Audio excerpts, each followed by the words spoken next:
Then the fourth one is synthesis of ether from Grignard reagent.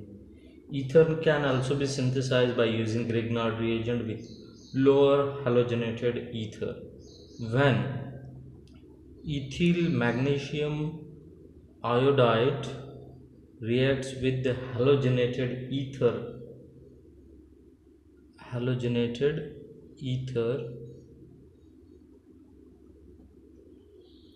again it is in presence of dry ether, and you will get as a product, what you will get as a product, it will attack at this carbon and there is elimination of this chloride ion.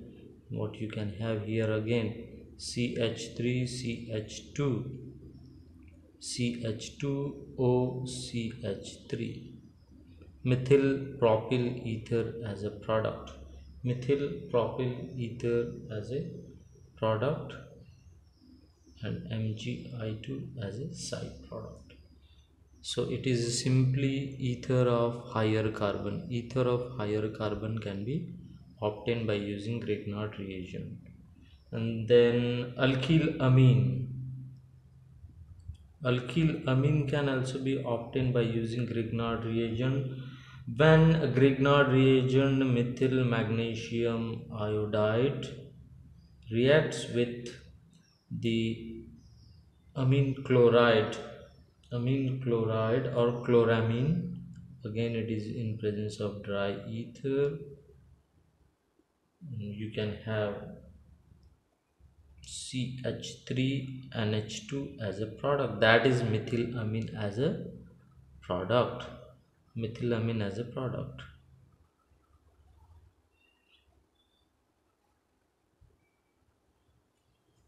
Now you can have alkyl cyanide as well. Alkyl cyanide can also be prepared by using Grignard reagent when methyl magnesium iodide reacts with the cyanogen chloride. You can use cyanogen or cyanogen chloride. Again it is in presence of dry ether and it will attack at one of the CN group, there is elimination of another.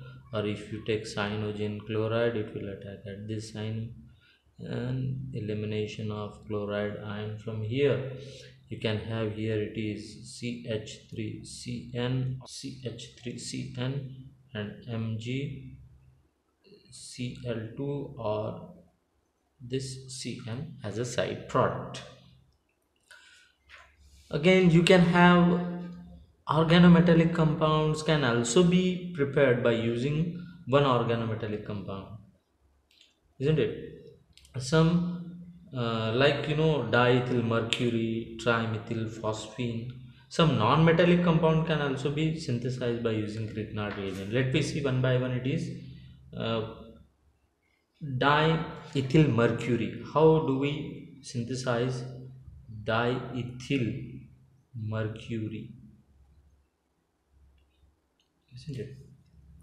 When two equivalent of methyl magnesium iodide reacts with mercury chloride, there is a formation of diethyl mercury is obtained. Diethyl mercury is obtained plus MgICl as a side product. Two equivalent of methyl magnesium iodide, directly there is insertion of Hg in between two methyl and there is formation of carbon metal bond, that is carbon mercury bond, and therefore diethyl mercury is obtained, which also can be written as like this also.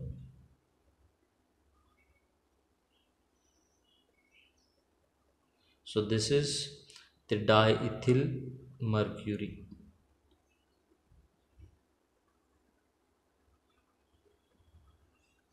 Okay. And then tetramethylsilane.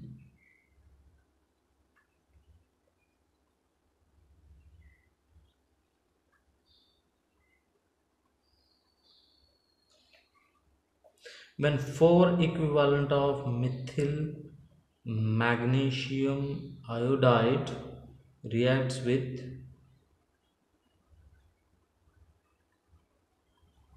silicon tetrachloride. There is a formation of tetramethylsilane. As a product.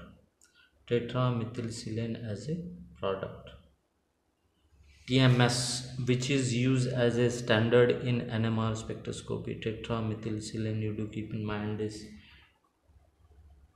tetramethylsilane as a product. When 4 equivalent of methyl magnesium iodide reacts with the silyl chloride, or we can say tetrachlorosilane, it gives the tetramethylsilane as a product. Now tetramethyl lead.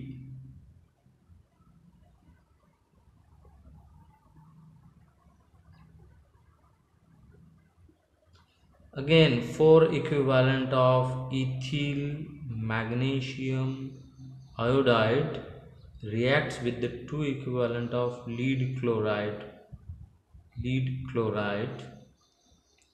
and it directly forms a bond between carbon and lead, and there is a formation of tetraethyl lead plus lead as a the free ion, and this is what the side product, the usual side product of Grignard reagent reaction.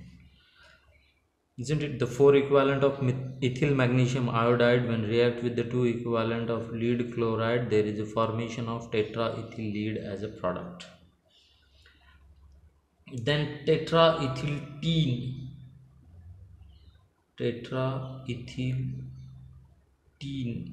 And how do we form it? 4 equivalent of again tetraethyl, so that's why 4 equivalent of ethyl magnesium iodide when reacts with tin bromide, and again there is a formation of direct bonding between carbon and the tin, so it is a tetraethylene formation plus usual product of Grignard reagent reaction. So in this way you can have organometallic compounds from the Grignard reagent, isn't it?